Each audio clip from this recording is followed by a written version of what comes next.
My daughter cut the brake lines on all the school buses. I'm the proudest mom ever. I got called to the police station at 6 a.m. because my 11-year-old Mia had destroyed all 3 district buses with bolt cutters she'd taken from my garage. When I arrived at the station, Mia was sitting in the chief's office with grease under her fingernails from the brake fluid. The principal was there screaming about expulsion and pressing criminal charges while our longtime bus driver, Mr. Wilson, stood by the door shaking his head in disappointment. "I can't believe sweet little Mia would do this," Mr. Wilson said, putting on his concerned grandfather act. "Such a good girl usually. I've driven her since kindergarten, given her candy on her birthday. Now the whole 5th grade misses their mountain field trip because of her vandalism." The depot manager showed photos on his phone of cut brake lines dripping fluid. "This is $200,000 in damages. Someone has to pay for this destruction." "Mia, what did you do?" I asked, feeling sick that my quiet daughter who helps me in my mechanic shop every weekend had done something so destructive. "I stopped Mr. Wilson from killing 30 kids, Mia said, staring straight at him. The room went completely silent. Mr. Wilson laughed, but it sounded nervous and forced. "Kids say the craziest things when they're in trouble. She's obviously making up stories to avoid consequences." "You drink vodka every morning before driving us to school," Mia said clearly. My stomach dropped to the floor while the principal said that was a very serious accusation to make. "I see him filling his thermos from a vodka bottle in his truck," Mia continued. "Every single morning for months. He parks behind the depot thinking nobody can see him, but I walk past there to school. That's something you should have told adults immediately," the chief said sternly. "I told the principal last month. He said I was mistaken, and Mr. Wilson just drank strong coffee." The principal's face went red. "You couldn't have been sure what you saw from that distance. I know what vodka bottles look like. Mom keeps them in the garage to clean engine parts. I help her every weekend." This was true because I'd taught her that trick for degreasing. My hands were shaking thinking about my daughter and son on a bus with a drunk driver every single morning for months. All those mornings I'd waved goodbye as she got on that bus trusting she was safe. I said, "Mia, why didn't you tell me?" She just looked at me and said, "I didn't want to bother you when you're really busy at work," and my heart broke. "She's obviously lying to save herself," Mr. Wilson said, but sweat was dripping down his face now. "I have videos," Mia said, pulling out her phone. "Here's you drinking in your truck yesterday morning. Here's you stumbling to the bus last week. Here's you swerving into oncoming traffic Tuesday with kids screaming in the back." The chief took her phone and his face went pale watching the footage. "Jesus Christ, this is from 3 days ago. He's clearly intoxicated with children on board." I wanted to vomit right there. "These videos don't prove anything," Mr. Wilson said desperately, his voice getting higher. "And there's something else too," Mia said. Everyone stared at her. She showed us the weather alert on her phone from last night. Flash freeze overnight with black ice warnings for all mountain roads. The field trip was still scheduled. Today's route goes straight down Devil's Pass. It has 30-degree grades and turns that kill sober drivers. With black ice everywhere and Mr. Wilson drunk, our bus would go straight off the cliff. My little brother and 29 other kids would die today. "That's pure speculation," the principal said weakly, but he was staring at Mr. Wilson now. "Yesterday I heard Mr. Wilson tell another driver he wasn't canceling for the bad weather because he needed the overtime pay. He said he'd driven drunk in worse conditions and kids bounce anyway." The chief stood up from his desk. "Mr. Wilson, I need you to take a breathalyzer test right now." "This is ridiculous harassment," Wilson said, but he was already backing toward the door. "Now," the chief commanded. Wilson blew 3 times the legal limit at 7 in the morning. When they searched his truck, they found 3 empty vodka bottles under the seat and a half-empty one in the door panel. I felt rage I'd never experienced in my life. This man had been trusted with our children's lives. "You drove my babies drunk every single day for months? I waved to you every morning. 30 years driving without a single accident," Wilson slurred, swaying on his feet now. "You could have killed them," I screamed. "Every morning I put them on your bus trusting you." The depot manager was already on his phone. "The buses need special parts from the manufacturer. They're out for a week minimum. And you're fired immediately, Wilson." Wilson turned on Mia with pure hatred in his bloodshot eyes. "You little brat ruined everything. I needed this job for my bills. You were going to kill us today," Mia said simply. That's when Wilson lunged at my 11-year-old daughter, moving faster than any of us expected from someone that drunk. I threw myself forward without thinking, my shoulder slamming into Wilson's chest as 2 officers grabbed his arms from behind. He was yelling something about his pension and 30 years of service while they wrestled him back against the wall, his face red and spit flying from his mouth. My hands were shaking, so bad I could barely pull Mia behind me, feeling her small fingers grip the back of my jacket. The chief was already barking orders into his radio for backup, while the other officers pinned Wilson's arms behind his back, the handcuffs clicking loud in the suddenly quiet room. Wilson kept struggling and cursing, his breath reeking of alcohol even from 5 feet away, until they finally got him under control and started dragging him toward the door. The chief pointed at 2 officers and told them to take Wilson to holding immediately, then called for more units to come document everything. Within minutes, 2 more cops showed up, and the chief sent them straight out to the parking lot to photograph Wilson's truck before anyone could mess with the evidence. The depot manager was pacing back and forth with his phone pressed to his ear, canceling bus routes and calling drivers to tell them the whole week was shot. A female officer with kind eyes knelt down next to Mia and asked if she was okay, checking her arms and face real gentle to make sure Wilson hadn't hurt her when he lunged. Mia just nodded, completely calm like she'd expected him to blow up like that. while I stood there trying to process that a drunk had just tried to attack my 11-year-old kid in front of a room full of cops. The officer squeezed Mia's shoulder and told her she was very brave, then stood up and gave me a look that said she understood why I was so shaken up. After they'd hauled Wilson away, the chief sat us back down and cleared his throat, saying we still had a serious problem to deal with. He explained that even though Wilson was clearly guilty of drunk driving and endangering kids, Mia had still destroyed $200,000 worth of school property. My stomach felt like it dropped through the floor when he said the prosecutor would have to decide whether to charge her with felony vandalism, and that kind of charge didn't just disappear because she'd been trying to do the right thing. I pulled out my phone with numb fingers and called my son's school, telling the secretary he wouldn't be taking the bus home today or any day this week. Then I texted my assistant at the shop that I was closing for the day due to a family emergency, knowing I'd probably lose money but not caring right then.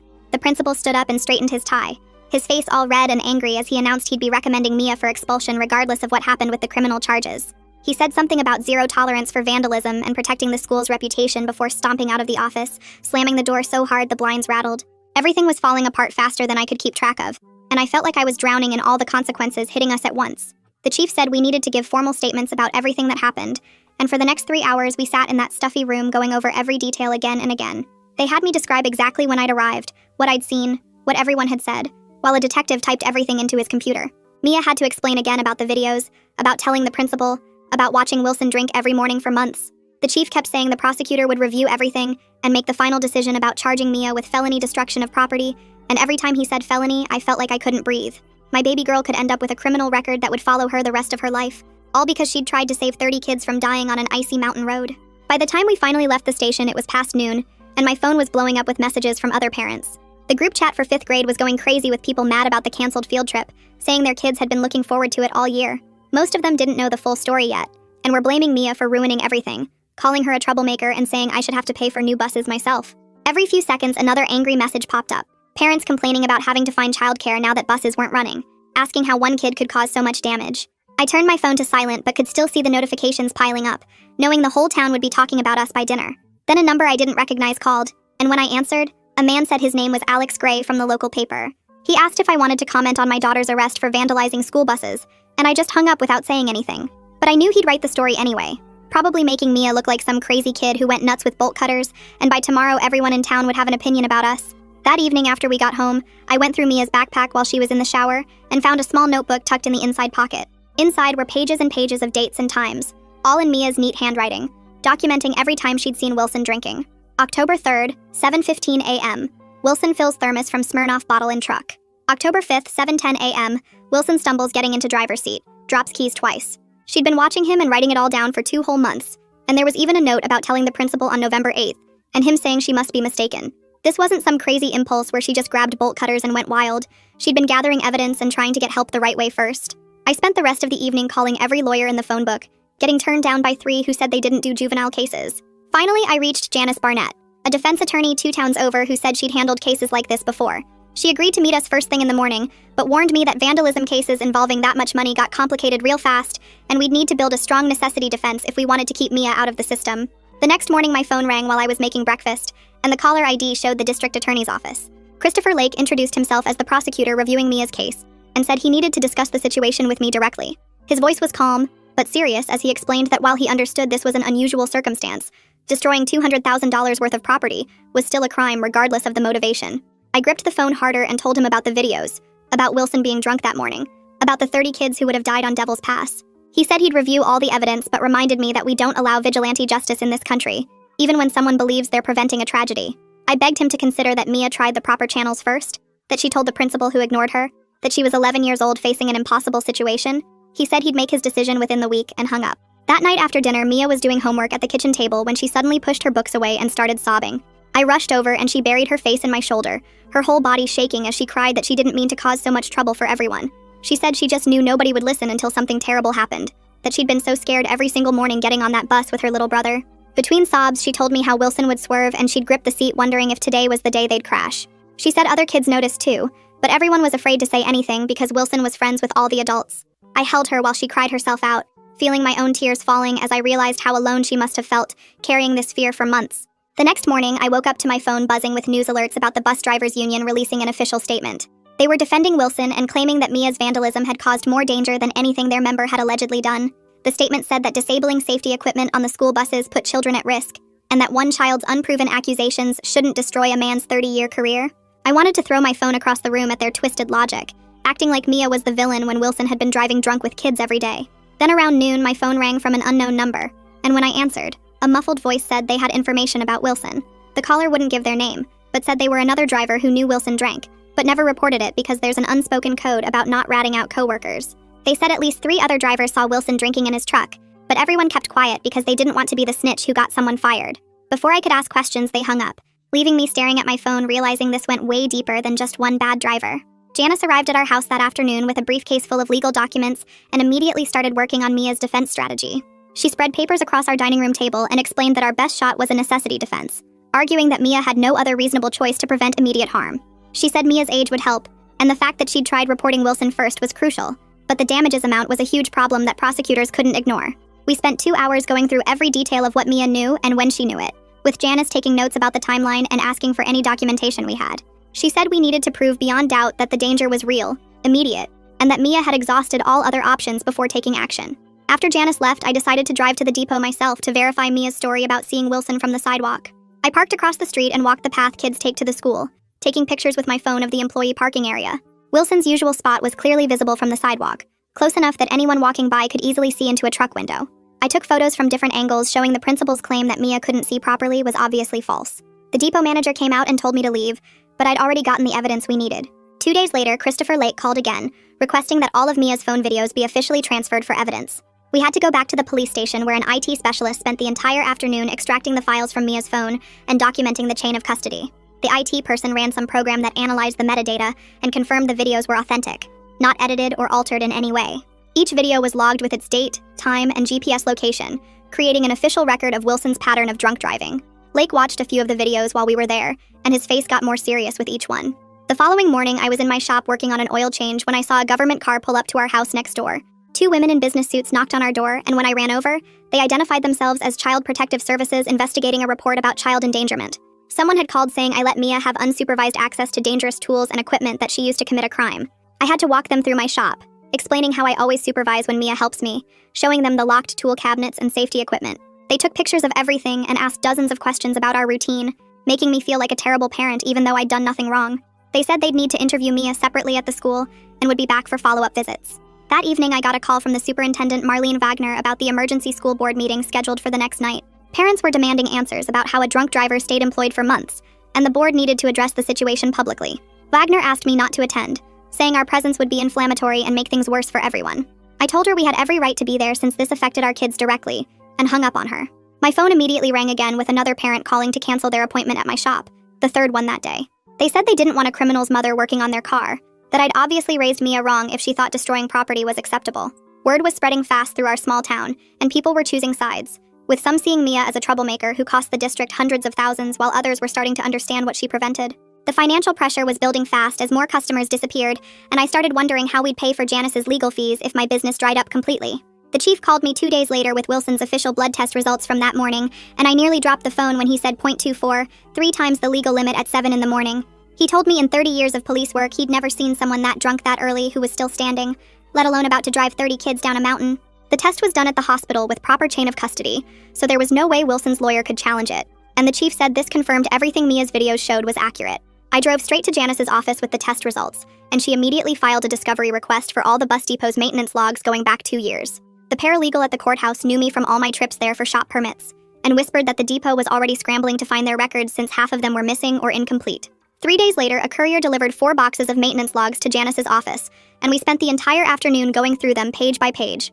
My hands started shaking when I realized that over half the safety inspection signatures from the past year were Wilson's, meaning he'd been signing off on brake checks and mechanical inspections while probably drunk. Janice took photos of every single page and said each signature was potentially criminal negligence that could help our case, since the depot should have noticed his handwriting getting worse over time.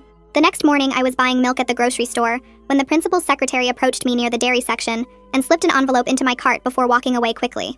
Inside was a printed email from 5 weeks ago, where the principal had told her to delete Mia's complaint from the computer system and make sure there was no paper trail. She'd kept a printed copy in her personal files at home because she knew it was wrong, and now we had actual proof of the cover-up that Janice said was worth its weight in gold for our defense. I was loading groceries into my truck when a parent I recognized from the school events cornered me in the parking lot, her face red with anger about the field trip money they'd lost. She kept saying her daughter had been looking forward to the mountain trip all year, and now it was ruined because of what Mia did. completely ignoring that her kid would be dead at the bottom of Devil's Pass if my daughter hadn't acted. I bit my tongue so hard it bled rather than scream at her that she should be thanking Mia for saving her daughter's life, not complaining about a $50 field trip fee. That afternoon, Alex Gray from the local paper published his article online, and for the first time it included the actual facts like the weather warnings showing black ice on all mountain roads and Wilson's blood alcohol level from that morning. The comment section exploded with parents finally understanding what almost happened, and my phone started buzzing with private messages from families saying they supported us, even if they couldn't say it publicly. Christopher Lake called to tell me he'd gotten the bus depot's security footage from the past month through a warrant and wanted me to see it before making his charging decision. I sat in his office watching video after video of the bus swerving across the center line while Wilson stumbled up the steps each morning, and one clip from the previous week had kids screaming in the back as he nearly sideswiped a parked car. Lake paused the footage and pointed out that any one of these incidents could have killed children, and the district had cameras, but apparently nobody ever reviewed them. He said the insurance company had already launched their own investigation because they were looking at millions in potential lawsuits if it turned out the district knew about Wilson's drinking and did nothing to stop it. The principal had hired his own lawyer separate from the district's legal team, which Lake said meant he was trying to save himself by throwing everyone else under the bus. That evening, I was washing dishes when I heard a school bus drive past our house, and suddenly Mia ran into the kitchen shaking and crying uncontrollably. She kept saying she could smell the diesel and vodka even though the windows were closed, and I realized she was having a panic attack from months of riding that bus in fear every single morning. I held her on the kitchen floor for 20 minutes while she sobbed about how scared she'd been and how she'd counted the bottles in Wilson's truck every day, wondering if today would be the day he killed them all. The next morning, Janice filed a motion with the court arguing that Mia had acted under imminent necessity to prevent mass casualties on that field trip. She attached the weather reports showing the black ice warnings, Wilson's blood test results proving he was severely drunk, the principal's email about deleting Mia's complaint, and frame grabs from the bus videos showing near misses. Janice said this was our best shot at avoiding criminal charges because it showed Mia had no other choice after the adults failed to protect the children. 2 weeks later, we sat in the courthouse for Wilson's arraignment and learned from his lawyer that he'd lost his wife to cancer 6 months ago and started drinking to cope with the grief. The lawyer tried to paint him as a victim of circumstances, but the judge wasn't having it, saying that grief doesn't excuse endangering children's lives every single day for months. I felt a tiny bit of sympathy thinking about him losing his wife, but it disappeared when I remembered him lunging at Mia in the police station, and all those mornings he could have killed my children. 3 days after the arraignment, parents started calling me nonstop about Wilson. A mom named Sarah showed me an email she'd sent the principal 3 months ago saying Wilson smelled like alcohol when he helped her kid off the bus. Another parent had filed a written complaint about Wilson swerving into the bike lane while dropping kids off. The principal never responded to any of them. I sat at my kitchen table reading complaint after complaint that parents forwarded to me. One dad had called the district office 6 times about Wilson running red lights with kids on board. The secretary told him she'd pass it along, but nothing ever happened. Another mom had a video from last year of Wilson stumbling at the school pickup line. She'd shown it to the vice principal, who said Wilson just had bad knees from his age. By the end of the week, I had 17 different complaints from parents that the school ignored. Janice said this pattern of negligence would destroy the district in court. The next morning, the district's lawyer called me directly. He offered to pay all our legal fees if we signed papers saying we wouldn't sue the district. He kept saying they wanted to make this right and help Mia through the legal process. Janice listened on speakerphone and wrote notes while he talked. He said the district's insurance company was worried about liability and wanted to settle everything quickly. They'd cover Janice's fees plus any court costs if Mia got charged. Janice mouthed the words, "Take it," while he was still talking. After we hung up, she explained that juvenile defense could cost $20,000 or more. The district was basically admitting fault by offering this deal.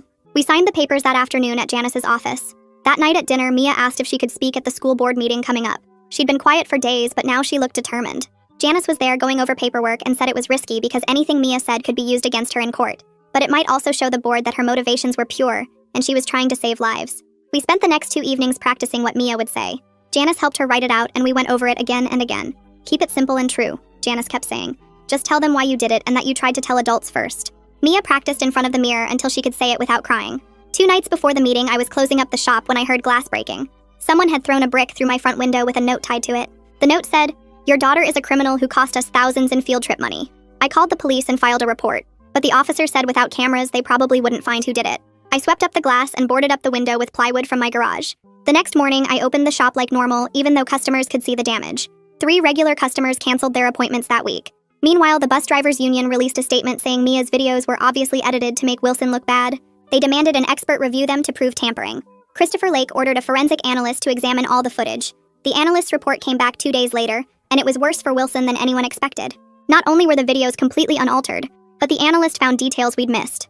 In one video, Wilson's eyes were closed for 3 full seconds while driving. Another showed him drinking from a flask while kids were boarding. The union went silent after that report came out. While going through district records for Janice, I found something that made me sick. The depot manager had eliminated random drug testing 2 years ago. The budget showed he'd cut it to save $8,000 a year.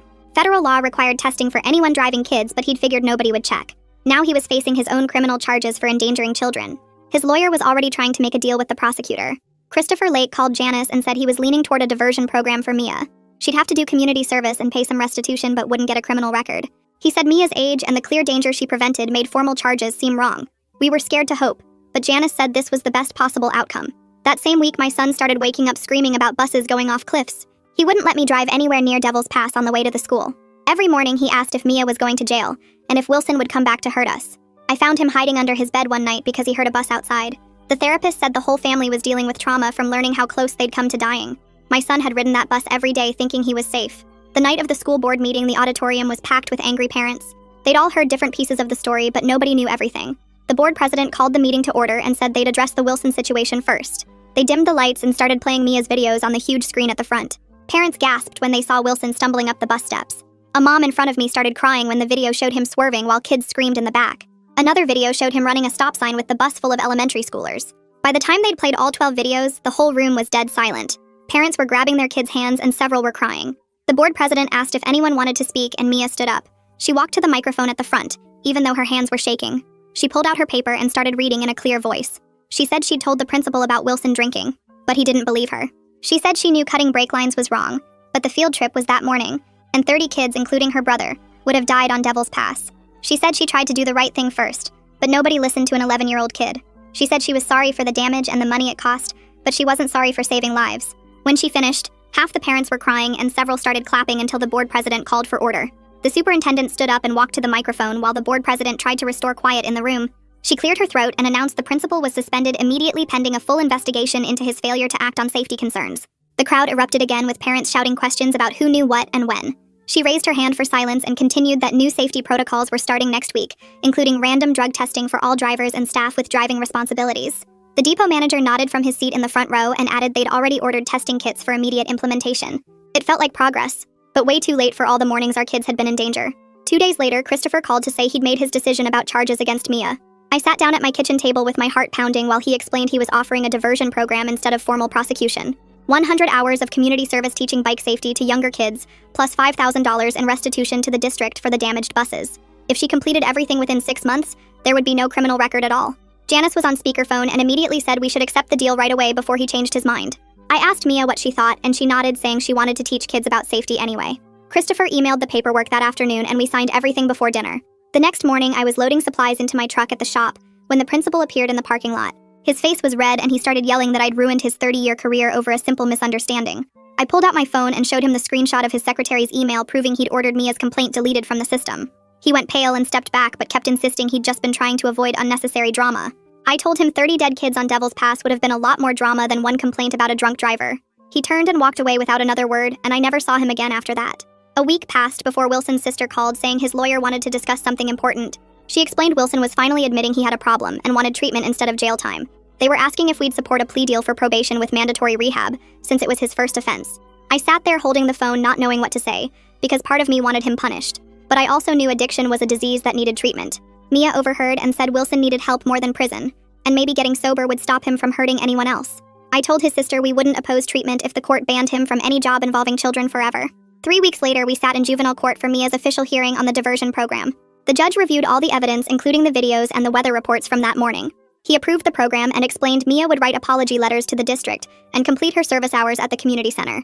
She'd already started planning her first bike safety class with drawings and everything. The judge smiled and said he wished more kids had her courage to speak up when adults failed them. We left the courthouse feeling like we could finally breathe again after weeks of uncertainty. Wilson's hearing happened the following month and he pled guilty to 30 counts of child endangerment.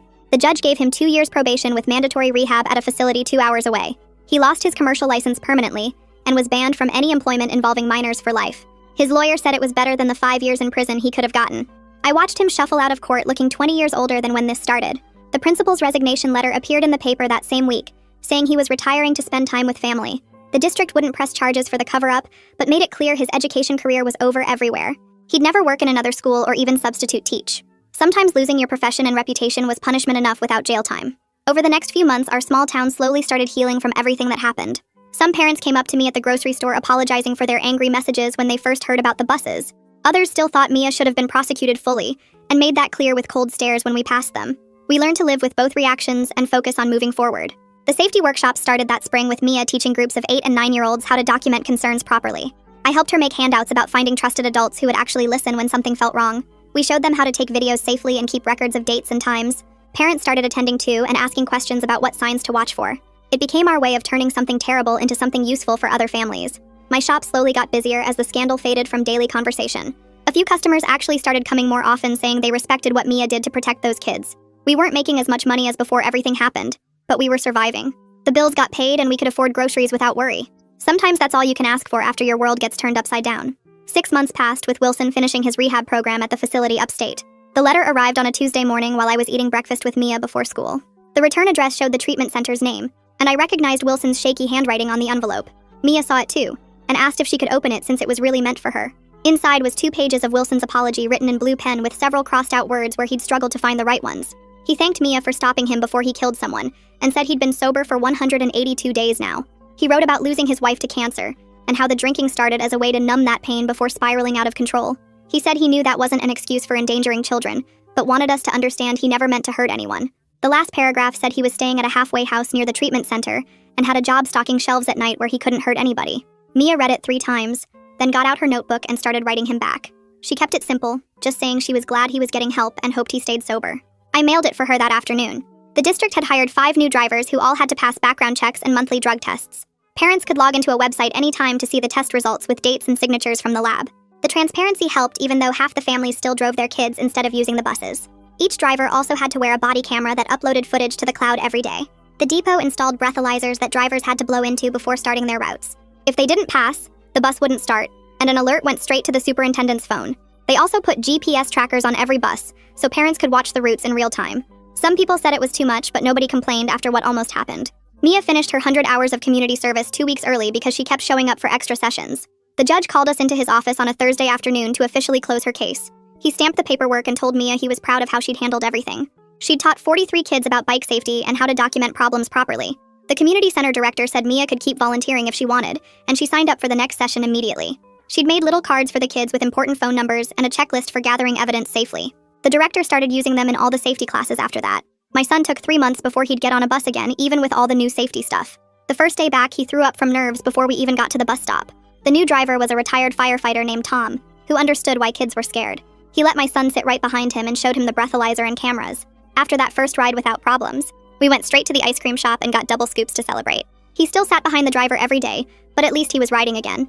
The district loved Mia's idea for an anonymous reporting app, so much they had it built within 2 months. Kids could report anything that felt unsafe directly to monitors outside the district who would investigate within 24 hours. The app let them upload photos or videos as evidence and track what happened with their report. 3 other districts heard about it at a conference and asked for the code to make their own versions. Within a year, 12 districts across the state were using some version of Mia's reporting system. The school held their end-of-year awards ceremony in the gym with all the parents packed into plastic chairs. When they called Mia up for the Citizenship Award for Moral Courage, half the audience stood up clapping. These were the same parents who'd wanted her expelled 6 months earlier. The principal's replacement gave a speech about standing up for what's right even when it's hard. Mia just stood there holding her plaque, looking uncomfortable with all the attention. I took a picture anyway because I wanted to remember that moment. Some parents came up afterwards saying they were wrong about Mia and apologizing for the angry messages. We just nodded and said thank you because what else could we do? Our family started having weekly meetings every Sunday after dinner where everyone could bring up anything bothering them. No topic was off limits and nobody got in trouble for sharing concerns. My son talked about nightmares he still had about buses crashing. Mia mentioned feeling guilty about the principal losing his job even though he'd ignored her complaint. I shared how scared I'd been about losing the shop and not being able to provide for them. These talks brought us closer than we'd ever been before everything happened. By the time school started again in the fall, life felt almost normal. Mia walked to middle school now, so no more buses for her. My shop had more customers than before the whole scandal, and I'd even hired a part-time helper.